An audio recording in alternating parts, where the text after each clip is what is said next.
Anybody trying to come up with the name for a business and who's looked to find a URL knows full well just how congested the digital world is.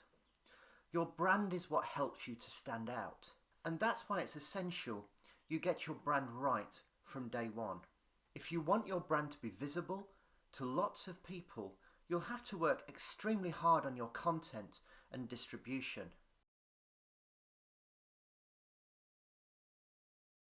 The investment that you're making in your website, your content, means that you do not want to have to go back and retrace your steps by having to change your brand.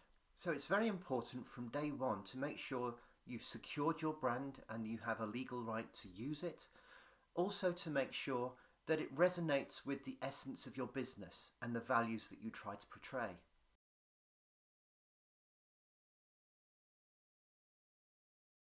But there's more to building a brand than simply defining an icon.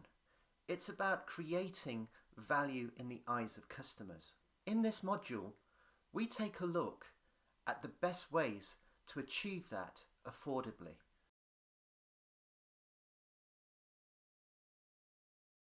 Customers notice when your brand is presented inconsistently, with blended styles, varying colours, many different fonts and styles, and lack of consistency.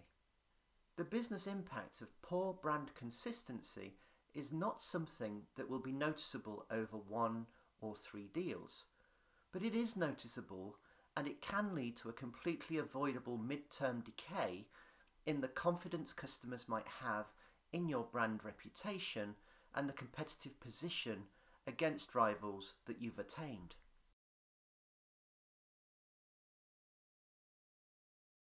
For that reason, you'll want to enforce brand and style consistency across the varying marketing channels that you adopt. The brand styling customers see on your website should be the same as they experience on your social channels, brochureware, and stationery.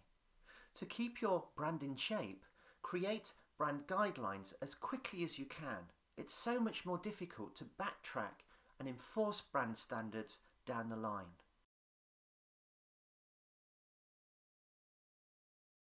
Audience behaviours and preferences for content are always changing. Just look at the number of millennials that own a TV licence, or the proportion of baby boomers that spend most of their watching time streaming. More recently, formats like podcasts have become more popular with business executives because this listening format is less distracting and allows them to learn while they're travelling. Equally, short-form video formats like TikTok and Instagram have spiralled in popularity, while younger generations have shifted away from Facebook and earlier messaging platforms like Twitter.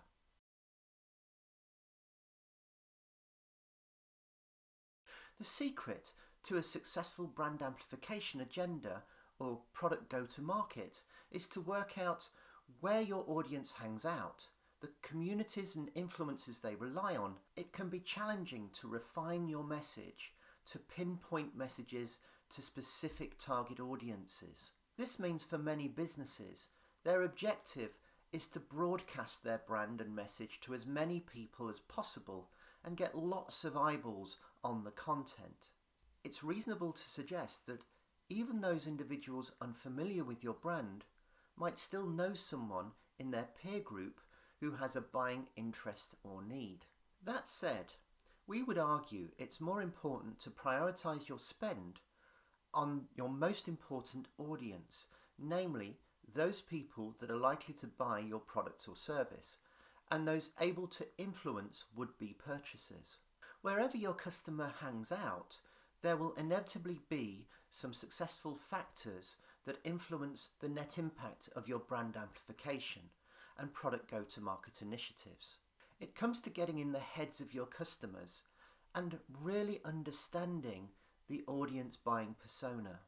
Here are a few things you can do to increase the bang for your buck when it comes to getting your brand and message out there. First, set out a social media plan. Social media is all about frequency and keeping in touch with your audience. People following your social channels will want to be entertained with short, frequent, punchy content. Mixing up what you are publishing and the formats you use to present and share content will help to keep your audience attentive. Social platforms rely on personal stories and exposing the personality and culture of your team, so it's wise to consider how you bring people and personalities into your communications.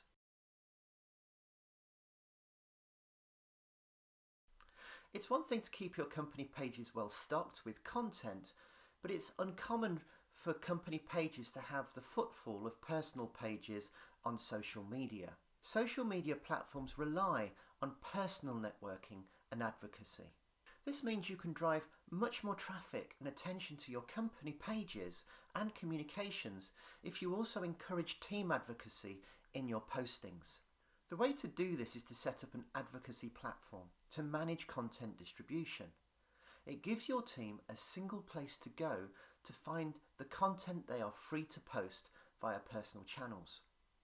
Additionally, individuals will commonly have access to networks and groups that are inaccessible to companies, so encourage your team to remarket content to the networks and groups they belong to.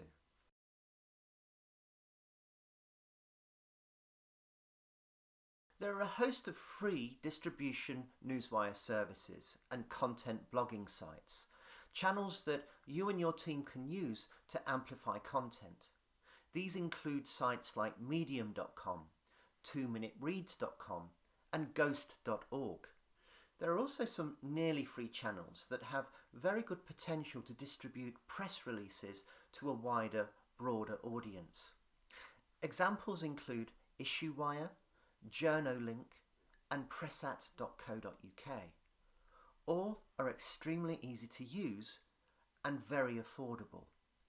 Newswire services extend the reach of your social channels to a broader, educated audience with the placement and opportunity to amplify your message. This will include news editors, bloggers, vloggers and broadcasters. Many of those individuals will specialise in a particular subject. It could be your subject. So create your own list of editorial contacts and develop it over time.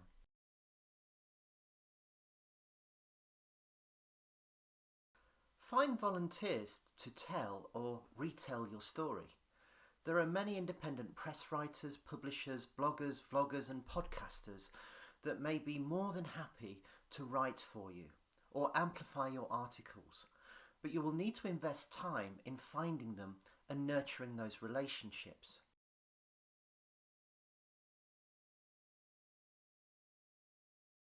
The potential for word-of-mouth marketing is growing daily.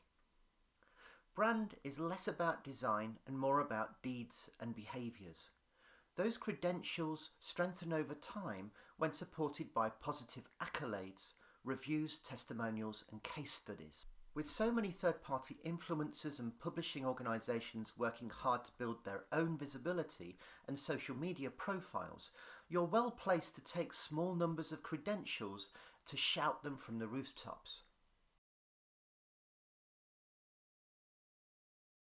Arguably the most important thing for any brand is to deliver an above and beyond brand experience.